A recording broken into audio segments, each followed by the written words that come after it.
দ্বিতীয় ব্যক্তি শ্রমিকের অধিকার যে ঠিক মতো দেয় না, তার উপর বাদী হবেন কে? তৃতীয় ব্যক্তি যে স্বাধীন কোন ভূমিকে মানুষের কাছে বিক্রি করে দেয়, তার বিরুদ্ধে বাদী হবেন কে? আজকে আমরা কোরআন শরীফের একটা শ্রেষ্ঠ সূরা থেকে কথা বলবো। সবগুলো সূরাই শ্রেষ্ঠ। সবচেয়ে শ্রেষ্ঠ সূরা কোনটা বলেন? সূরা ফাতিহা। সবচেয়ে দামি সূরা কোনটা? চিৎকার করে বলেন, আরো জোরে বলেন। কোন সূরা কোরআনের মা? পাপ কোন সূরা? এবার ঠিকই গেছে মুসলমান। আল্লাহর ফয়সালা কত সুন্দর দেখেন। বাপ ছাড়া সন্তান দুনিয়াতে এসেছে, কিন্তু মা ছাড়া কোনো সন্তান দুনিয়াতে। তবে দুইজন আসছেন, মাও নাই বাপও নাই। আদম হওয়ার মা বাপকে আল্লাহর কাছে সবই সহজ। আল্লাহর হাবিব বলেছেন কোরআনের মা সূরা ফাতিহা। আর কোরআনের একটা উঁচু জায়গা আছে, যেমন সবকিছুর উঁচু জায়গা থাকে, কোরআনের একটা সূরা সবচেয়ে উঁচু। ওই সূরাটার নাম হলো সূরা বাকারা। কোন সূরা? বাকারা। সূরা বাকারা 2 নম্বর সূরা, কোরআনের সবচেয়ে উঁচু সূরা। আবার সবচেয়ে বরকতের সূরা হলো সূরাতুল বাকারা। যে ঘরে সূরা বাকারা পড়া হয়, সেই ঘরে কখনো খারাপ জিন আসতে পারে না। শয়তান ওই ঘরকে কবজায় নেয় না। একবার পড়লে 3 দিন শয়তান ওই ঘরে উকিও দেয় না। এইজন্য রাসূল সাল্লাল্লাহু আলাইহি ওয়াসাল্লাম প্রত্যেকদিন এই সূরাটা পড়তেন, সূরাতুল বাকারা। আবার রাসূল বলতেন সূরা বাকারার সাথে সূরা আলে ইমরান যে পড়বে, কিয়ামতের ময়দানে এই দুইটা সূরা মেঘ হয়ে তাকে ছায়া দান করে দিবে। সায়াতি গামাম ইয়াউমাল কিয়ামাহ, পাখির ঝাঁক যেরকম আকাশে উড়লে তাদেরকে ভেদ করে আলো নিচে আসে না, এরকম মেঘের মতো এই দুইটা সূরা তাকে ছায়া দান করে দিবে। আল্লাহ রাব্বুল আলামিন 114টা সূরা দিলেন। 114টা সূরার ভিতরে প্রত্যেকটি সূরায় এক এক বৈশিষ্ট্য মণ্ডিত। তবে সবচেয়ে দামি সূরা সূরা ফাতিহা, তারপরে হলো সূরা ইখলাস। কোন সূরা? সূরা ইখলাস। আবার সূরা ফাতিহার সাথে সূরা জিলজালকেও রাসূল মিলালেন। সূরা ফাতিহা কোরআনের অর্ধেক, সূরা জিলজাল ও কোরআনের অর্ধেক। আবার রাসূল সাল্লাল্লাহু আলাইহি ওয়াসাল্লাম রাতের বেলায় 4টা সূরা পড়তেন। এর মধ্যে একটা সূরা যে পড়ে কবরের আযাব তার আল্লাহ তার maaf করে দেয়। সূরা মুলক পড়বেন, মুলকের সাথে রাসূল পড়তেন সূরা সিজদা। আর সূরা বনী ইসরাঈলের সাথে পড়তেন সূরা জুমার। আর সূরা বাকারার শেষ 2 আয়াত রাসূল পড়তেন আর বলতেন, এই 2 আয়াত রাতের বেলায় যে পড়বে সারা রাত তার আমলনামায় সওয়াব লেখা হতে থাকবে। সব বিপদ থেকে আল্লাহ তাকে নাজাত দিয়ে দিবেন, সব কষ্ট থেকে নিষ্কৃতি দিবেন। শ্রমিকদের কষ্ট বেশি না কম? বেশি। তবে মালিকেরাও কষ্টে পড়ে। শ্রমিকের কষ্ট দিলে মালিকেরও কষ্ট হয়। যে শ্রমিক মালিকের উপর রহম করে, ওই শ্রমিকের উপর রহম করেন কে? আল্লাহ। আবার যে মালিক শ্রমিকের উপর রহম করে, ওই মালিকের উপর রহম করেন কে? আল্লাহ। আপনারা মালিকের জিনিস হেফাজতে রাখবেন, মালিকের জিনিসটাকে নিজের জিনিস মনে করবেন, কখনো যেন খেয়ানত না হয়। মালিক যেই ওয়ার্ক টাইম দিয়েছে আপনাকে, ডিউরেশন অফ ইওর ওয়ার্কিং, আপনার কতটুকু টাইম আপনি মালিককে দিবেন, এটা যদি পুরা না দিয়ে অল্প দিয়ে ফাঁকিবাজি করে পয়সা নেন, পয়সা হালাল হবে না হারাম? যেমন বাংলাদেশের সরকারি চাকরি যেগুলো করে, এগুলোর ভিতরে হারামখোর বেশি না কম? বেশি। ডিসি কে অফিস দেয়া হয়েছে 8টা থেকে 5টা পর্যন্ত অফিস করবে, কিন্তু দেখা যায় ডিসি সাহেব নাই, ওসি সাহেব নাই। স্কুলের টিচার স্কুলে ঠিক মতো ক্লাস না করে পয়সা পকেটে ঢুকায়। আবার ডাক্তারের ট্রান্সফার হয় গ্রামে, ঢাকা পয়সা খায়। এগুলো হারামখোর। কি গো? হারামখোর। যেই সময়টা আপনি নিবেন সরকারের জন্য, যেই সময়ের জন্য আপনার টাকা বরাদ্দ হয়েছে, পুরা সময়টা আপনি তাকে দিতে হবে। আপনার মালিকের পক্ষ থেকে যেই কাজটা আপনার জন্য বরাদ্দ হয়েছে সেই কাজটা আপনি করবেন। কাজের বেলায় কোনো ফাঁকিবাজি যেন না হয়। ঠিক তেমনি ভাবে আপনার কাজের শেষে মালিক আপনার পয়সাটা দিয়ে দিবে। রাসূল বলছেন, উতুল আজিরা উজরাতাহু ক্বাবলা ইয়াজুফা আরাকু, শ্রমিকের ঘাম শুকানোর আগে তার পয়সা তার হাতে দিয়ে দাও। আরে ঘাম শুকায় তো পেটও শুকায় যায়, এরপরও তো টাকা দেয় না, ঠিক না ঠিক? এরপরে করে কি, রাস্তাতে নাই না গাড়ি ভাঙে। শ্রমিকদের আর কোনো অপশন থাকে না, কিন্তু শ্রমিকেরা কারো গাড়ি ভাঙবা না, ওই গাড়িটা তো তোমার না।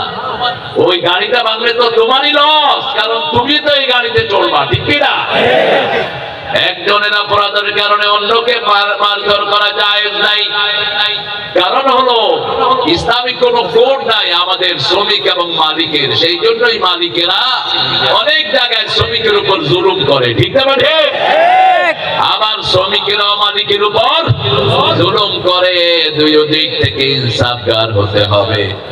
একটা সূরায় আল্লাহ বলছেন, কারা আখিরাতকে বিশ্বাস করে না। আমরা মনে করি সব নামাজ পড়তেছে, এই লোক তো বিরাট আখিরাতের মুমিন, এই লোক কোথায় কোথায় কালেমা পড়ে বিরাট মুমিন। আল্লাহ বলছেন না, আমিনান নাসি মান ইয়াকুলু আমান্না বিল্লাহি ওয়া বিল ইয়াউমিল আখির ওয়া মা হুম বিমুমিনিন। তোমাদের মধ্যে এমন কিছু লোক আছে যারা বলে আল্লাহর উপর ঈমান এনেছি, আখিরাতের উপর ঈমান এনেছি। আল্লাহ বলছেন এরা মুমিন না। এরা কি না? কে বলছেন? আরে জোরে বলেন, এরা মুমিন না। আমরা বললাম এরা কি? আল্লাহ বলছেন, ইউখাদিউনাল্লাহ ওয়াল্লাযীনা আমানু ওয়া মা ইয়াখদাউনা ইল্লা আনফুসাহুম ওয়া মা ইয়াশউরুন। They are the deceiver, এরা ধোঁকাবাজ। এরা নিজেকে ধোঁকা দেয়, আল্লাহকে ধোঁকা দেয়, মুমিনকে ধোঁকা দেয়। আসলে ওরা নিজেরাই ধোঁকায় পড়ে আছে, ঠিক না ঠিক? এই জন্য আল্লাহর বিধান কিভাবে মানলে ঈমানদার হওয়া যাবে সেটা বলে দিয়েছেন কে? অনেক মানুষ তার আমলের কারণে আখিরাতকে অবিশ্বাস করে বসে আছে, কিন্তু সে সেটা জানে না। যেমন সূরা মাউন একটা সামাজিক সূরা, একটা পাঠ হলো আল্লাহর জন্য, আরেকটা পাঠ হলো মানুষের জন্য। আল্লাহ রাব্বুল আলামিন বলছেন, আরাআইতাল্লাযী, পড়েন, আরাআইতাল্লাযী ইউকাযযিবু বিদ্দীন ফাযালিকাল্লাযী ইয়াদউল ইয়াতীম ওয়া লা ইয়াহুদ্দু আলা তুআমিল মিসকিন ফাওয়াইলুল লিল মুসাল্লিন الذين هم عن صلاتهم ساهون الذين هم يراءون ويمنعون الماعون. Alhamdulillah. أرأيت الذي, have you seen those people who are denying the resurrection? ওদেরকে দেখেছো যারা আখিরাতকে অবিশ্বাস করে। কে বলছেন? আখিরাতকে বিশ্বাস করে না তারা কারা? ইয়াদউল ইয়াতীম, যারা এতিমের গলা ধরে ধাক্কা দেয়, এতিমের সম্পদ আত্মসাৎ করে, এরা আখিরাতে বিশ্বাস করে না। কে বলছেন? লা ইয়াহুদ্দু আলা তুআমিল মিসকিন, মিসকিনদেরকে খাবার দেওয়ার ব্যাপারে উৎসাহিত করে না। ফাওয়াইলুল লিল মুসাল্লিন, ওই মুসল্লিদের জন্য ওয়াইল দুজক। ঘুমাইয়া কাজা করেছো ফজর, তখনও জাগুনি, যখন যোহর খেলায় খেলায় কেটেছে আসর, মাগরিবের ওই শুনিয়া যান, এখনো জমাতে হও রে শামিল, এখনো এর সাথে আছে স্থান। কোন কবি? কোন কবি? ওই বেটা ঠাকুরা তো নিজের ঠাকুরা দিয়েই সারা জীবন কাটালো। ইসলামও চিনল না, নবীও চিনল না, ঠিক না ঠিক? বার্নার্ড রাসেলের মতো রাষ্ট্রবিজ্ঞানী রাসূলকে নিয়ে কথা বলেছে, ইট শেলির মতো কবি রাসূলকে নিয়ে লিখেছে, কিন্তু রবি ঠাকুর লিখতে পারেনি কিছু। ওনার ভক্তরা একটা কবিতা জোর করে ওনার নামে চাপায় যে উনি নাকি এটা রাসূলের নামে লিখেছেন, কিন্তু নাম উল্লেখ করতে তোমার কষ্ট হলো কোথায় ঠাকুর? এদিন আজি কোন ঘরে গো খুলে দিল দ্বার, আজি প্রতে সূর্য উঠা সফল হলো কার, কাহার অভিষেকের তরে সোনার ঘটে আলোক ভরে উষা কাহার। অনেকেই বলে এই কবিতাটা নাকি তিনি রাসূলকে নিয়ে লিখেছেন, কিন্তু নাম আসলো না কেন? রাসূলকে নিয়ে লিখেছেন কবি নজরুল। ত্রিভুবনের প্রিয় মোহাম্মদ,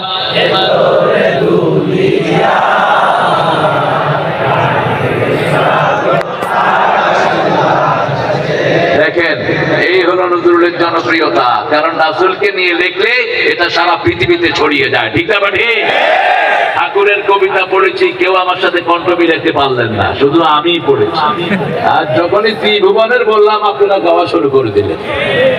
আবার তিনি লিখেছেন, আল্লাহকে যে পাইতে চায় হাজরাতকে ভালোবেসে, আল্লাহকে যে পাইতে চায় আরশ কুরসি লৌহ কালাম না চাহিতে পেয়েছে সে। যদিও আল্লামা ইকবালের থেকে চুরি করা কবিতা এটা, তো চুরির মধ্যে বিশ্ব চ্যাম্পিয়ন হলো রবি ঠাকুর। রবি ঠাকুর যেটা দিয়ে নোবেল পেয়েছে, ওই গীতাঞ্জলির 52টার ভিতরে 50টাই হলো অনুবাদ। সেটা দিয়েই তিনি নোবেল নিয়েছেন। নোবেল যারা দিয়েছে ওরাও ইসলামের দুশমন। ঠিক না? আমরা সূরা মাউন থেকে কথা শুনবো, আল্লাহ বলছেন যারা এতিমকে ধাক্কা দেয়, এতিম কারা? বাপ মারা গেলে সন্তান কি হয়? আর মা মারা গেলে কি হয়? মা মারা গেলে এতিম।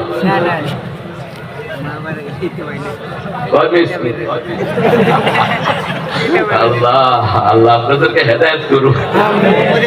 আমাদের গ্রাম দেশে সেউরা এতিম হলো রাসূল এতিম। কোন নবীকে আল্লাহ এতিম বলে কোরআন শরীফে ডাকেন নাই, কিন্তু চির এতিম ছিলেন রাহমাতাল লিল আলামিন। ইয়াজিদকা ইয়াতীমান ফাআওয়া ওয়া ওয়াজাদাকা ضالًا فهدى ووجدك عائلا فأغنى فأما اليتيم فلا تقهر وأما السائل فلا تنهر وأما بنعمة ربك فحدث قل هو الله أحد الله الصمد لم يلد ولم يولد ولم يكن له كفوا أحد। এখন আপনাদের জন্য জান্নাতে বাড়ি বানিয়ে দিয়েছেন কে? কারণ একসাথে পড়েছেন কয়েক লক্ষ লোক, সবার জন্য বাড়ি হয়ে গেছে। আরো আসতে সুবহানাল্লাহ। দুনিয়ার বাড়ি থাকে না। বিগত সরকারের অনেকের বাড়ি জনগণ ভেঙে দিয়েছে। ঠিক না ঠিক? কারণ অবৈধ পয়সার বাড়ি দুনিয়াতে থাকে, কিন্তু জান্নাতের বাড়ি ভাঙা কারো পক্ষেই সম্ভব। যে বানাবে তাকে সেই বাড়ি দান করবেন কে? রাসূল সাল্লাল্লাহু আলাইহি সাল্লামের কাছে জিবরাইল আমিন আলাইহিস সালাম আসলেন। জিবরাইল আমিন আলাইহিস সালাম এসে বললেন, ইয়া রাসূলুল্লাহ, মা খাদিজাকে আল্লাহ নিজে সালাম দিয়েছেন। ইয়া রাসূলুল্লাহ, আমার সালামটাও দিবেন। আর মা খাদিজার জন্য আল্লাহ জান্নাতে একটা বাড়ি বানিয়ে রেখেছে। দুনিয়াতে এখানে আমরা যারা আছি অধিকাংশের ভালো কোনো বাড়ি ঘর, বিশেষ করে গার্মেন্টস শ্রমিকদের তো আরো নাই। টিফিন ক্যারি একটা হাতে নিয়ে সকাল বেলায় চলে যায়, ভিতরে দুইটা রুটি থাকে, একটু আলু ভাজি থাকে, আর শেষে আসে। অধিকাংশ সিনারি এটা না, অন্য ভিন্ন। কথা কন না কেন? শ্রমিকের বেতন কত এখন? 12,500। কত? সবচেয়ে কম কত?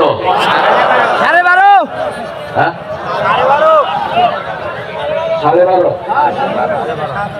12,500 কি একজন পরিবার চলতে পারে? না। আপনারা তো ভালোই আছেন, ইমামদের বেতন আরো কম। অথচ বাংলাদেশ হলো মুসলমানদের দেশ। ইমামের বেতন 6,000, তাও 3 মাস বাকি। কিন্তু ইমামরা সবচেয়ে সুন্দর চলে, ঠিক না ঠিক? চেহারাও সুন্দর, কাপড়ও, আর যাদের টাকা বেশি, আলগা ইনকাম বেশি, ওদের চেহারাও খারাপ, ব্যবহারও দেখলেই মনে হয় জুতা দিয়ে পিটাই। সালাম দিলে উত্তর দেয় না। জিজ্ঞেস করবেন কেমন আছেন স্যার, সুবিধার না তো, সুবিধা দিবেন হবেও না। আরাম করে আরাম তুলে নেন কে? এই জন্য কোন এতিমের গায়ে যে ধাক্কা দিয়েছে তার আখেরাত নষ্ট করে দিবেন কে? কোন এতিমকে গালিগালাজ করা যাবে? এতিমের মাল ভক্ষণ করা যাবে? আল্লাহ বলছেন যার পেটে এতিমের মাল আছে, ইয়াকুলুনা ফী বুতুনিহিম নারা, তার পেটে জাহান্নামের আগুন আছে। ওই আগুন পেটে নিয়ে তুই কিভাবে জান্নাতে যাবি? সম্ভব না। এতিম রাসূল এতিম ছিলেন, রাসূলকে আশ্রয় দিয়েছেন কে? আল্লাহ। সব নবীকে হেদায়েতের উপর প্রতিষ্ঠিত করে দিয়েছেন কে? এই জন্য আল্লাহ বলছেন আম্মাল ইয়াতীমা ফালা তাকহার, এতিমের সাথে কর্কশ ব্যবহার করো না। কারণ বাপ ছাড়া ছেলে যখন বড় হয় একটু এদিক সেদিক কাজে বাজে কিছু খাসলত তার মধ্যে আসতে পারে, বাপই তো অনেক সময় কন্ট্রোল করতে পারে না, ঠিক না ঠিক? সেই জন্য তোমরা তার সাথে রূঢ় আচরণ করো না। ভিক্ষুকের সাথে মাথা ঝাঁকি দিয়ে কথা বলো না। পিতা মাতার জন্য যে